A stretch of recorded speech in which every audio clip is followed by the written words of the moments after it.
resources to accelerate a just energy transition. This must enable us to triple renewable energy capacity, double energy efficiency, and to continue decarbonizing our economies. These are goals that are as ambitious as they are essential, and doubt must be completely excluded from the equation here. Spain calls for consensus and ambition ahead of COP30, which will be held in Brazil this November. There are other just as important challenges, including managing the impact of the transformative revolution known as artificial intelligence, which can accelerate progress on the 2030 agenda if we know how to direct it towards a fair and equitable digital transformation. And in health, the global dimensions of which were tragically evident during the recent COVID pandemic, we welcome here the consensus reached on the pandemic agreement. This strengthens the central role of the World Health Organization within the global health architecture. Madam President, Spain's foreign policy is built around three fundamental axes based on geography, history, and conviction. These are towards Africa and the Mediterranean, towards the Americas and the Atlantic, and towards Europe. I would like to share some thoughts on these three areas. Spain is well aware that Africa represents a strategic global interest of the highest order. The present is marked in certain countries by structural deficiencies and some brutal conflicts and wars that receive insufficient attention when compared with others that I've already referred to. Here I'm referring to numerous peacekeeping operations in the region to which Spain contributes decisively. This is the case in Western Sahara, where Spain will continue to support the Secretary-General's personal envoy in seeking a solution that is acceptable and consistent with UN norms and frameworks. Africa's future will be shaped by a young, dynamic, and proactive population that is increasingly engaged in global affairs. That's the future that we must support. Spain has therefore adopted the Spain-Africa Strategy 2025 to 2028. We want to develop a partnership based on concrete action and shared interests, and to promote vibrant African multilateralism embodied by the African Union and other sub-regional organizations. Strictly bilaterally speaking, I must mention the special relationship of neighborliness and cooperation that binds us to the Kingdom of Morocco, which in recent years has been revitalized to the benefit of our peoples. Latin America and the Caribbean represent for Spain a community of kindred nations, an irreplaceable part of our identity strengthened by shared heritage, that is, the Spanish language, spoken by 600 million people around the world. Spain holds the pro tempore secretariat of the Ibero-American Community of Nations until the end of 2026, and Madrid will hold the next Ibero-American Summit. We will continue to support the EU's engagement in the region, which will culminate this year in the EU CELAC summit that will be held in Colombia next month, November. The European Union is one of the greatest achievements of concord and a model for multilateralism. Its voice is more necessary than ever in these times. We therefore advocate for a union that is increasingly effective, cohesive, secure, and competitive on the global economy. I think it's important to recall that on the 11th of June this year, we launched a definitive political agreement regarding the key aspects of the future accord between the European Union and the United Kingdom. This was a historic agreement that respects Spain's position on sovereignty and jurisdiction over Gibraltar, which will bring confidence, legal certainty, and stability to the lives of the populations of the Campo de Gibraltar and Gibraltar itself. Madam President, I began speaking about the past and present of the United Nations, and I shall dedicate my last few words to its future. In these times of severe budgetary constraints, I call on all member states to reaffirm their commitment to this organization. I encourage all of its personnel, led by the Secretary General, to persist in their enormous efforts towards efficiency and effectiveness, prioritizing those areas whose neglect would represent an unacceptable breach of the ethical standards that must always guide their work. We continue to believe in the need to advance reform initiatives, and we offer our capacity for dialogue and consensus building, as well as our firm multilateral conviction in this endeavor. On this 80th anniversary, which coincides with the 70th anniversary of Spain's accession to the organization, I wish, Madam President, to renew my country's recognition of all of the men and women working within the United Nations. You are the custodians of the memory of the 20th century, and the guardians of the hopes invested in the 21st. And it is now, when so many questions are surrounding multilateralism and cooperation, that we need you most. Thank you very much.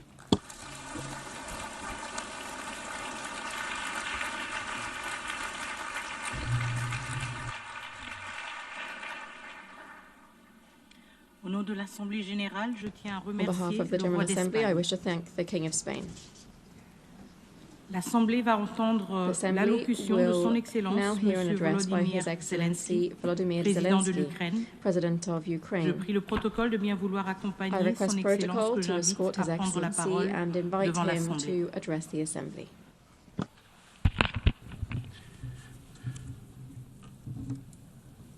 Madame Chair, Deputy Secretary.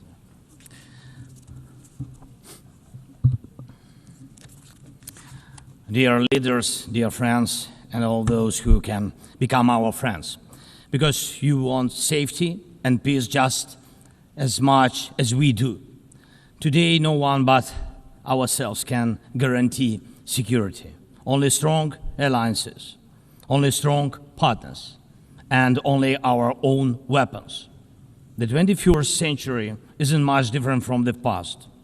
If a nation wants peace, it still has to work on weapons. It's sick, but that's the reality. Not international law, not cooperation. Weapons decide who survives. Excellencies, you know perfectly well international law doesn't work fully unless you have powerful friends who are truly willing to stand up for it. And even that doesn't work without weapons. It's terrible, but without it, things would be even worse. There are no security guarantees except friends and weapons. No Ukrainian choice this kind of reality. And knowing our people, they would have chosen a different priority. Ukrainians are peaceful people, but they are people who want to live freely in their own independent country. That's why we invest in defense. For many nations, there is simply no other way left. Nations can speak about their pain from stages like this, but even during bloodshed, there isn't a single international institution that can truly stop it. That's how weak these institutions have become. What can Sudan or Somalia or Palestine, or any other people living through war really expect from the UN or the global system? For decades, just statements and statements. And even everything happening in Gaza remains without a way out. Even now, Syria, after all the changes, still has to appeal to the world to ease the sanctions that are choking its economy. It has to ask and wait. Syria deserves stronger support from the international community. And as Russia's war against my country goes on, people are still dying every week. Yet there is no ceasefire because Russia refuses. Russia abducted thousands of Ukrainian children, and we have brought some of them back. And I thank everyone who's helped. But how long will it take to bring all of them home? Childhood slips away faster than adults are able to help. Look at Israel. Nearly 2 years have passed and hostages still haven't been freed. They must be freed, but even that still hasn't happened. And for years, there have been no real answers to other threats, either chemical weapons and famine used as a weapon. Last year, at this assembly, I warned the world about the risk of radiation disasters, especially due to Russia's occupations of our Zaporizhzhia nuclear power plant, the biggest in Europe, but nothing's changed. Nothing's. And yesterday, the plant went into blackout again, and Russia hasn't stopped shelling even in areas near a nuclear facility. And because of international institutions are too weak, this madness continues. Even being part of a long-standing military alliance doesn't automatically mean you are safe.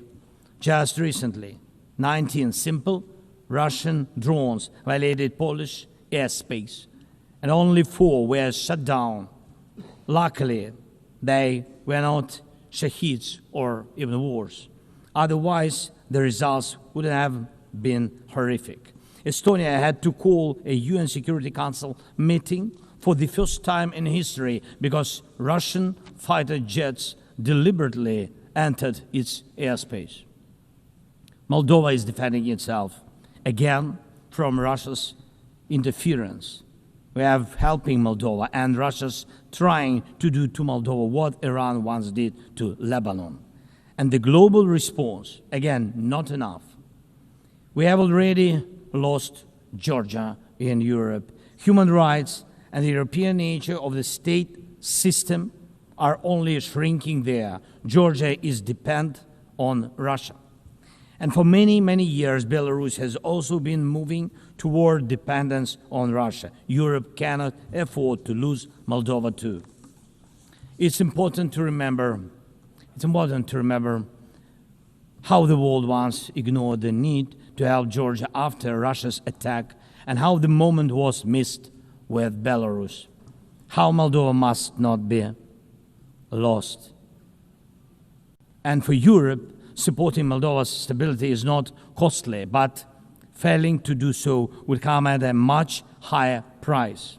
That's why the EU needs to help Moldova now with funding and energy support, not just words or political gestures.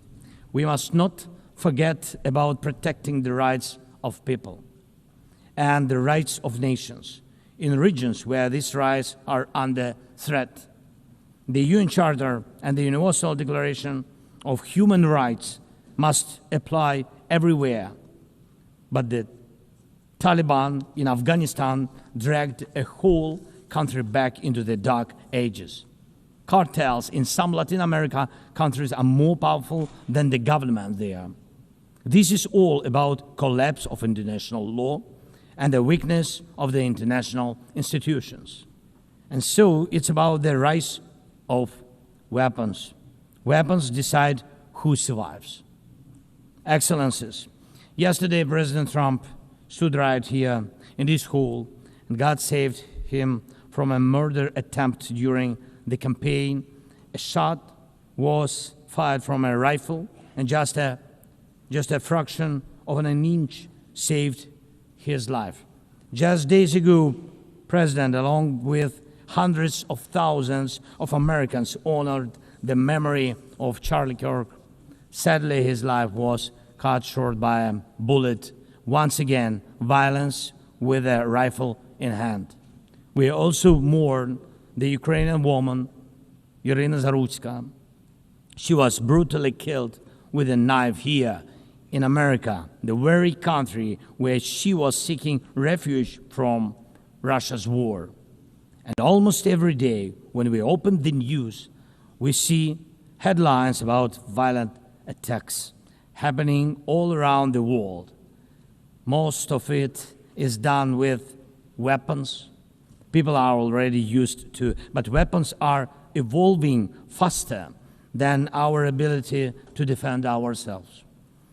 Now, there are tens of thousands of people who know how to professionally kill using drones. Stopping that kind of attack is harder than stopping any gun, knife, or bomb. This is what Russia has brought with its war. It used to be that only the strongest countries could use drones because they were expensive and complex. Now, even simple drones can fly thousands of kilometers. War tech doesn't care about geography anymore. It's now reshaping it. Just recently, airports in Europe had to shut down because of drones. Authorities couldn't even say what kind of drones they were, who sent them, or from where.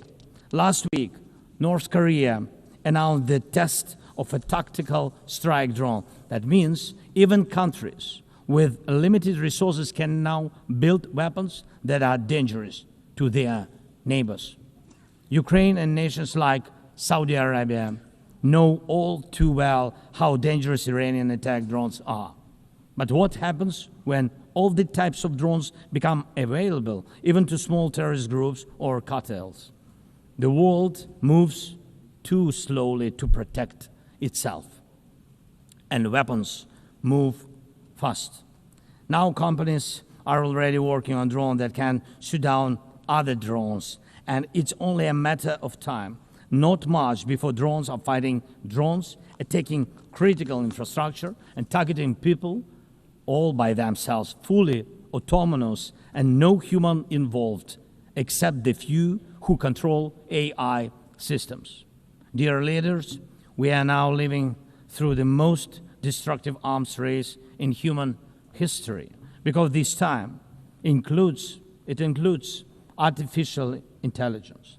And if there are no real security guarantees except friends and weapons, and if the world can't respond even to old threats, and if there is no strong platform for international security, will there be any place left on Earth that's still safe for people? We need global rules now for how AI can be used in weapons, and this is just as urgent as preventing the spread of nuclear weapons. We need to restore international cooperation, real working cooperation for peace and for security. A few years from now might already be too late. 10 years ago, war looked different, and no one imagined that cheap drones could create dead zones, areas stretching for dozens of kilometers where nothing moves, no vehicles, no life. People used to imagine that only after a nuclear strike. Now it's drawn reality. Mass-produced, simple drones, and without AI yet. Ukraine doesn't have the big fat missiles dictators love to show off in parades, but we do have drones that can fly up to 2,000-3,000 kilometers. We had no choice but to build them to protect our right to life. Control over the sea used to depend on having a big navy. Ukraine doesn't have a big fleet, but we succeeded. In the Black Sea, we pushed what's left of the Russian navy into remote base. And we did it with sea drones. That's how we protect our ports and maritime trade routes, because Russia has left us no other choice. And our spiderweb operation, when cheap drones destroyed or damaged dozens of expensive Russian strategic bombers, became a real example for special forces around the world of what new weapons can do to old systems. These very Russian bombers attacked our cities. And none of this would have happened if Putin had not started this full-scale aggression, full-scale war. And every year that this war goes on, weapons become even more deadly. And only Russia deserves to be blamed for this. Dear leaders, to protect lives. Ukraine builds underground schools and underground hospitals. To protect lives, we have to spend more on protecting power stations from drone and missile attacks than on building sports facilities or cultural infrastructure. Ukrainian farmers are learning how to protect their equipment from Russia's FPV drone strikes, and for them, that challenge is far greater than climate change. Russia's war has put us in this situation, but do you have protection against similar threats? The facts are simple. Stopping this war now, and with it, the global arms race, is cheaper than building underground kindergartens or massive bunkers for critical infrastructure later. Stopping Putin now is cheaper than trying to protect every port and every ship from terrorists with sea drones. Stopping Russia now is cheaper than wondering who will be the first to create a simple drone carrying a nuclear warhead. So we must use everything we have together to force the aggressor to stop. And only then do we have a real chance that this arms race will not end in catastrophe for all of us. If it takes weapons to do it, if it takes pressure on Russia, then it must be done. And it must be done now. Otherwise, Putin will keep driving the war forward wider and deeper. And we told you before, Ukraine is only the first, and now Russian drones are already flying across Europe, and Russian operations are already spreading across countries, and Putin wants to continue this war by expanding it, and no one can feel safe right now. So first, we are now building a new security architecture for ourselves. More than 30 countries are already part of our coalition, and we are strengthening army, launching joint weapons production with partners, and defining financial commitments for defense in a way that could become a security model for any other nation. If security guarantees work for Ukraine, something more than just friends and weapons, it will mean that people were able to make national security not a privilege for a few nations, but a right for everyone. Second, we are ready to make our modern weapons become your modern security, your modern weapon. And we have decided to open up arms exports. And these are powerful systems tested in a real war when every international institution failed. And we are also ready to grow our defense production together with strong partners so that their protection is modern and reliable. You don't need to start this race from scratch. We're ready to share what has already proven itself in real defense. And third, many in the world are still relaxed. Still. But look at how many countries are here at this General Assembly. Countries that are at war, or just came out of war, or are trying to stop one, or openly getting ready for one. War has already reached too many people to pretend it has nothing to do with you. So it depends on you. Whether you help peace or continue trading with Russia and helping Russia to fund this war, it depends on you. Whether prisoners of war will be freed, whether abducted children will come home, whether hostages will be free. It depends on you. What will define existence? War like now, or our joint strong actions as it should be? Yesterday we had a good meeting with President Trump, and I also spoke with many other strong leaders, and together we can change a lot. Of course, we are doing everything to make sure Europe truly helps. And of course, we count on the United States. I appreciate the support we are receiving. Yes, much depends on the G7 and G20, but in the end, peace depends on all of us, on the United nations. So don't stay silent while Russia keeps dragging this war on. Please speak out and condemn it. Please join us in defending life and international law and order. People are waiting for action. Thank you so much. Slava Ukraini.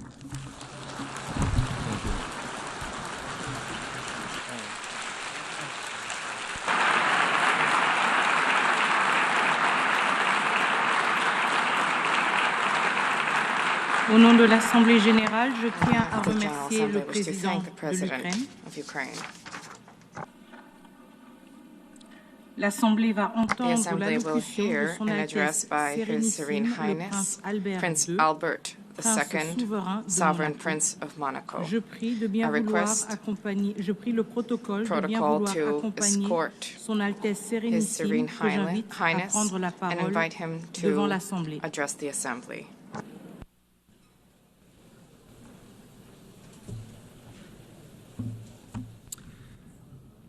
Madam President of the General Assembly, Secretary General, ladies and gentlemen, heads of state and government, excellencies, ladies and gentlemen. 80 years ago, the creation of the United Nations marked a decisive turning point in contemporary history in international relations, offering each state a forum for dialogue and exchange. The ambition of the founders was clear and bold.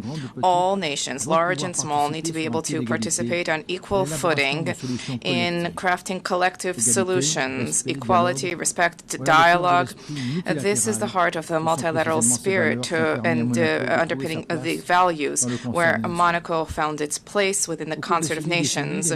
Over these past 8 decades, the United Nations has supported and ushered in major turning points: the reconstruction of Europe after the Second World War, the process of decolonization, the hope of an international order that is more peaceful after the Cold War. The organization contributed to the establishment of a robust international law, the adoption of numerous treaties, law of the sea, counter-terrorism treaties, protection of the environment, the promotion of human rights. Monaco ratified more than 270 of these treaties, which, beyond their symbolic dimension, govern the day-to-day lives of our population. The UN also played a key role in the maintenance of international peace and security. On all continents, these operations help to prevent conflict and to support democratic transitions. International justice, specifically through the judgments rendered by the International Criminal Tribunals, have been significant sources of progress in combating impunity for the gravest crimes, and the International Court of Justice remains a pillar when it comes to peaceful resolution of disputes. The United Nations has been a pioneer in ecological awareness, raising the protection of our planet, mobilizing governments, scientists, civil society to put together concerted strategies, and these are issues which are of tremendous importance to us. The UN has shed light on the role of sports as a vector for peace, for inclusion, for development. Our principal welcomes the fact that sport is increasingly taking pride of place in the work of the organization. Madam President, we are cognizant of the progress that has been made over the past 8 decades, and yet we have more challenges to surmount, which requires resolute collective action. The progress that we have made is significant, but we have a grim reality. We are in a multipolar world where international realities are significant.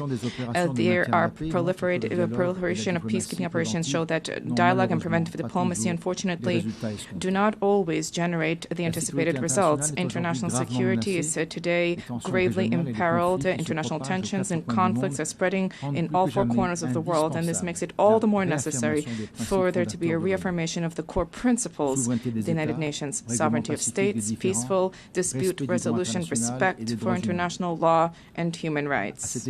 In this regard, the Principality of Monaco firmly condemns the war of aggression targeting Ukraine and the suffering this has inflicted upon civilian populations. And I reiterated this message just now to President Zelenskyy. I cherish the hope that a just and lasting negotiated peace agreement can be found soon to guarantee security and to rise to the expectations of the Ukrainian people. In the Middle East, violence has generated unacceptable human suffering, casualties. The risk of regional conflagration requires that there be an immediate de-escalation, protection of civilians, the unimpeded delivery of humanitarian assistance and a sincere relaunch of the peace process on the basis of the two states. Peace is not a utopia. Peace is an overriding necessity. These security-related challenges are compounded by environmental challenges. The international community recently met.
thought they were backing out, so I was moving. Oh, no, I'm Jamie, by the way, the AP. Oh, okay. Nice to meet you. I'm with the Dallas Rainbow.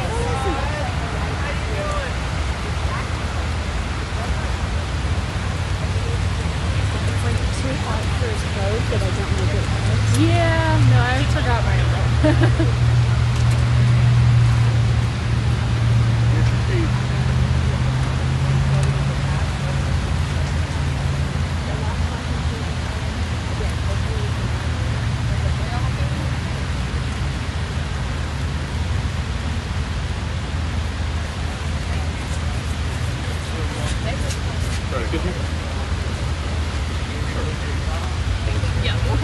I want a space too, though. Thank you. Oh, sorry. Thank you. Good.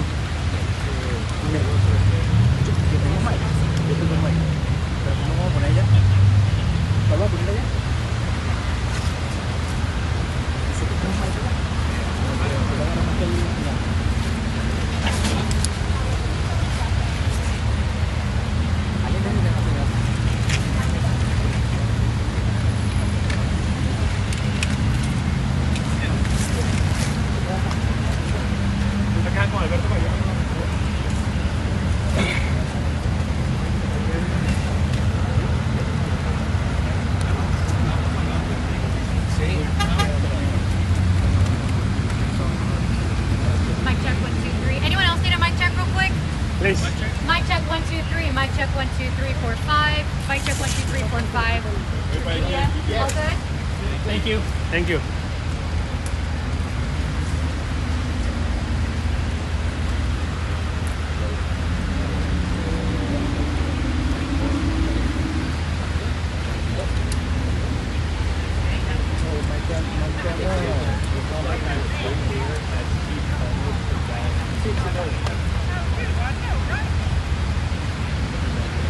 Yeah, I got it.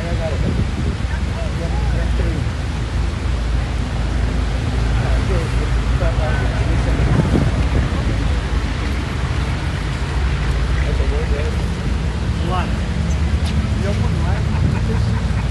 Y'all wouldn't lie with this? I think so.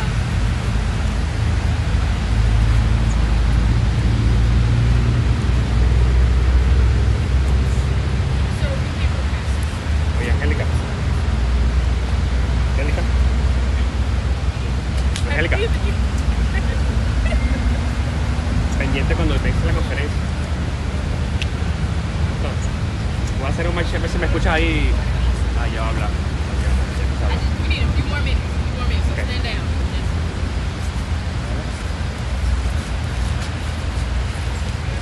Omar, te voy a hacer un match para hablar.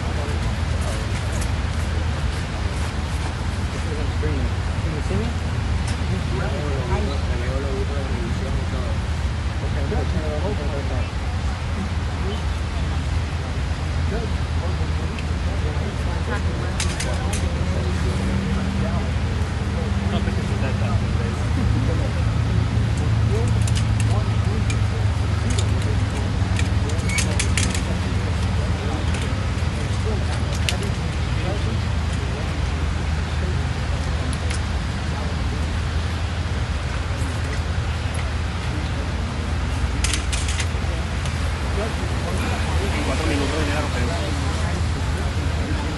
Sí.